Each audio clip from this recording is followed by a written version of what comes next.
नमस्कार दोस्तों, कैसे हैं दोस्तों आप सब। उम्मीद करता हूं कि आप बेहतर होंगे, सकुशल होंगे। तो दोस्तों स्वागत है आपका फ्रॉड्स अलर्ट यूट्यूब चैनल के स्पेशल एडिशन में, जिसमें हम कुछ चुनिंदा कमेंट्स के जवाब देते हैं।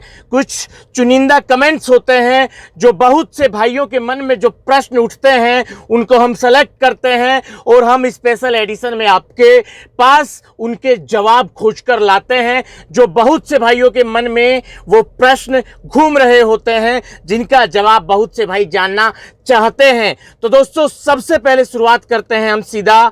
एक दोस्त है जिनका नाम है भक्ति मार्ग के नाम से उन्होंने आईडी बना रखी है। वो हमारे पास एक कमेंट करते हैं कि सर मेरे साथ ब्लैकमेलिंग हुए 3 महीने हो गए, क्या मैं अभी रिपोर्ट दर्ज करवा सकता हूं।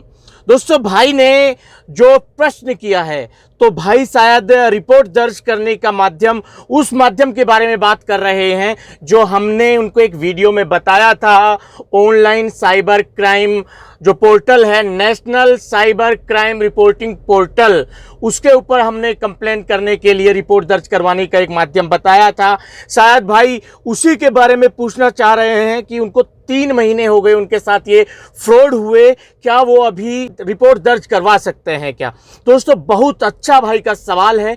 दोस्तों बहुत से भाई ऐसे हैं जिनके साथ 2 महीने, 3 महीने, 6 महीने, 10 महीने हो चुके हैं इस स्क्रीन रिकॉर्डिंग वाले फ्रॉड को हुए। क्या वो अब रिपोर्ट दर्ज करवा सकते हैं या नहीं करवा सकते। तो दोस्तों भक्ति मार्ग भाई और वो सभी भाई जो इस प्रश्न का जवाब चाहते हैं उन सबको मैं बता दूं, सबसे पहले तो कोशिश यही होनी चाहिए कि आपके साथ जब फ्रॉड हुआ तुरंत आप उसकी रिपोर्ट दर्ज करवाएं उस पोर्टल पर। अगर आप किसी कारणवश लेट हो जाते हैं तो उस पोर्टल में जब आप रिपोर्ट दर्ज करवाते हैं तो इतना डिले रिपोर्ट दर्ज करवाने में क्यों हुआ, इसका एक कॉलम होता है, उसमें आपको एक उपयुक्त रीजन देना पड़ेगा कि आपको रिपोर्ट दर्ज करवाने में इतना समय क्यों लगा।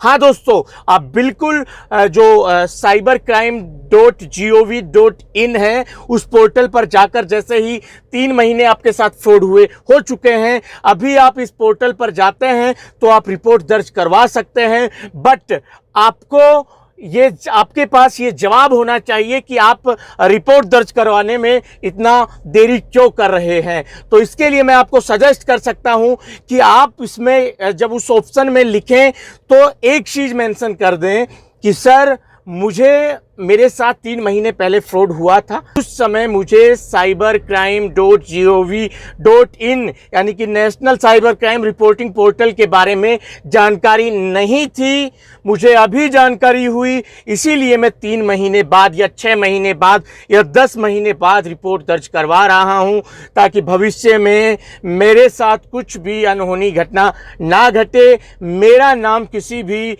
तरह के क्राइम में, किसी भी तरह की रिपोर्ट में दर्ज ना हो, इसलिए मैं अभी रिपोर्ट दर्ज करवा रहा हूं। और आप बता सकते हैं उनको, ये भी कह सकते हैं कि सर उस समय मैं डरा हुआ था, मुझे समझ नहीं आ रहा था कि मुझे रिपोर्ट दर्ज करवानी चाहिए या नहीं करवानी चाहिए, मुझे कोई सजेस्ट करने वाला था नहीं, अभी मुझे मेरे किसी मित्र ने सजेस्ट किया तो हिम्मत करके इस समय मैं अपनी रिपोर्ट दर्ज करवा रहा हूं। बट दोस्तों आपने उसमें जो आपके साथ जिसने फ्रॉड किया था उसके प्रूफ इस समय आपके पास होने चाहिए, क्योंकि ये चीजें आपने उसमें मेंशन करनी पड़ेगी। जब उस cyber crime, national cyber crime reporting portal पर आप कंप्लेन करेंगे किसी भी जो स्कैमर है उसके खिलाफ, तो उसका मोबाइल नंबर, उसकी डिटेल और आपके साथ क्या कुछ घटना हुई थी उसको 150 वर्ड में आपको समेट के वहां पर एक ऑप्शन आता है, उस कॉलम में आपको वो भरना होता है। तो दोस्तों उम्मीद करता हूं कि मेरे ये प्रश्न का जवाब आपको मिल गया होगा, समझ आया होगा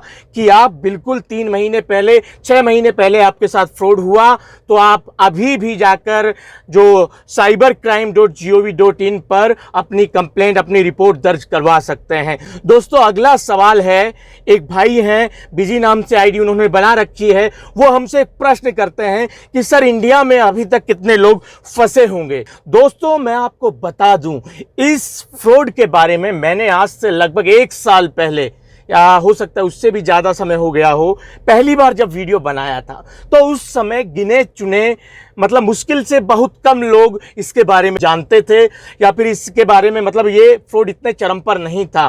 पर पिछले 6 महीने से 7 महीने से 8 महीने से इस फ्रॉड ने एकदम से रफ्तार पकड़ी है। तो इस मुद्दे पर मैंने जितने वीडियो बनाए हैं शायद और किसी यूट्यूब चैनल ने नहीं बनाए होंगे, ये मैं दावे के साथ आपसे कह सकता हूं। तो दोस्तों मोटा मोटा जो मेरा आइडिया है कि पूरे भारत में इस फ्रॉड में लगभग अभी तक 2 से 3 लाख लोग फंस चुके हैं या फिर इस जो फ्रॉड के शिकार हुए हैं उनकी संख्या कम से कम 2 से 3 लाख लोगों की है। अब अगला सवाल ले लेते हैं। एक हमारे भाई हैं जिनका नाम है जसवंत चौहान। वो हमसे पूछते हैं कि हमारे साथ भी ऐसा हुआ है, हमने गुजरात साइबर पुलिस से हमको मदद करके छुड़ाया है, आपकी जानकारी के लिए आपका आभार। दोस्तों ये भाई ने अपनी एक अनुभव बताया है कि उनके साथ भी ये फ्रॉड हुआ था, बट उनकी हेल्प की गुजरात साइबर क्राइम ने। मैं दावे के साथ कह सकता हूं कि भाई ने भी cybercrime.gov.in पर ही अपनी कंप्लेंट दर्ज करवाई होगी और वहां से भाई की समस्या को उठाया होगा गुजरात साइबर पुलिस ने और भाई की मदद की होगी। इसीलिए मैं सभी लोगों को सजेस्ट करता हूं कि जितना हो सके उतना आप cybercrime.gov.in पोर्टल पर जाकर अपनी कंप्लेंट दर्ज करें। दोस्तों अब अगला सवाल हम ले लेते हैं। एक भाई हैं TR सैनी म्यूजिक के नाम से इनकी आईडी है। वो हमसे कहते हैं भाई मेरे साथ हुआ है, किसी ने मुझे मैसेज किया और बोला कि आप वीडियो कॉल करो। मैंने जैसे ही कॉल किया मुझे समझ नहीं आया कि कौन है और तब तक उसने अपने कपड़े उतार दिए, फिर मेरे अपना वीडियो कॉल पॉज कर दिया, बस इतना हुआ। उसने अपनी तरफ से एडिट करके मुझे फ्रॉड कर रहा है, 21,000 रुपये मुझसे मांग रहा है।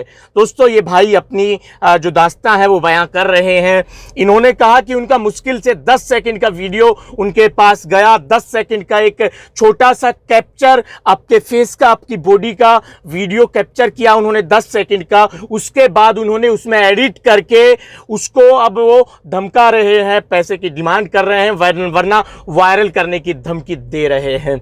अब दोस्तों वो एडिट कैसे करते हैं, मतलब जरूरी नहीं है कि आप उस वीडियो कॉल में अपने कपड़े उतारें, आप पूरे कपड़े उतारें, ऐसा जरूरी नहीं है। दोस्तों अगर आपका चेहरा भी उनके पास गया तो वो क्या करते हैं, उसमें एडिट करके आपका चेहरा तक का वीडियो रखेंगे, उसके बाद आपको सीधा बाथरूम में दिखा देंगे। यानी कि वो आप नहीं होंगे बट कोई लड़का होगा जो बाथरूम में खड़ा होगा, वो दिख रहा होगा स्पष्ट रूप से बाथरूम में खड़ा हुआ और उसका चेहरा गर्दन से नीचे का पूरा हिस्सा उस वीडियो में आएगा। उस वीडियो को वो आपके 10 सेकंड के फेस कैप्चर के साथ जोड़ देंगे, अटैच करके मर्ज करके उसको एडिट करके आपके पास भेजेंगे और आप उसे देखकर निश्चित ही डरने वाले हैं, क्योंकि आप जानते हैं कि वीडियो एडिट हुआ है। बट जब ये वीडियो पब्लिक में जाएगा, आपके किसी फेसबुक फ्रेंड के पास जाएगा, तो आप कितने लोगों को सफाई दे पाएंगे ये आप अच्छी तरह से जानते हैं। तो दोस्तों ऐसे में मतलब वही टिप्स आपको फॉलो करने हैं जो मैं पहले आपको वीडियोज में बता चुका हूं। दोस्तों आज हमने ये 4 सवालों के जवाब इस वीडियो में फ्रॉड्स अलर्ट यूट्यूब चैनल के स्पेशल एडिशन में हमने आपको इन सवालों के जवाब दिए। उम्मीद करता हूं कि ये जो प्रश्न हमने सेलेक्ट किए थे ये बहुत से भाइयों के मन में उठ रहे होंगे और उनको आज उनके प्रश्नों का जवाब मिल गया होगा। दोस्तों अभी के लिए इतना ही, जल्द मिलते हैं नई जानकारी के साथ, नया कंटेंट लेकर। जुड़े रहिए फ्रॉड्स अलर्ट यूट्यूब चैनल पर, क्योंकि यहां पर आपको मिलेगा cyber crime, cyber fraud, digital fraud से जुड़ी हुई हर समस्या का समाधान। नमस्कार दोस्तों, जय भीम।